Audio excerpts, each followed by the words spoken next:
Cosplay world. Today I'm going to talk about something a little weird, which is carving with a heat gun. And you're going, how are we going to carve with a heat gun? Well, we're going to be working with heat sensitive materials to create patterns and textures and things like that. And with this sword, we have this kind of lava effect. So the way we're going to achieve that is by making a stencil and hitting the specific areas with that texture, with that effect, with the heat gun, melting them into place. Now you can do this with other materials, heavier plastics and things like that.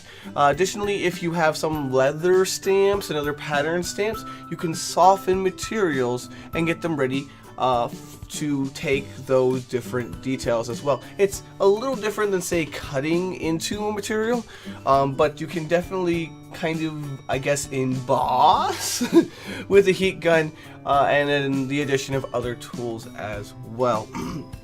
Now, in the event that you cannot kind of carve into things, the heat gun is also nice for thermoforming your plastics and foams as well.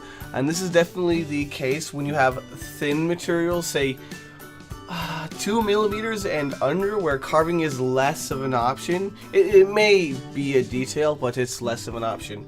And you can definitely soften the material and add your carved details in that way.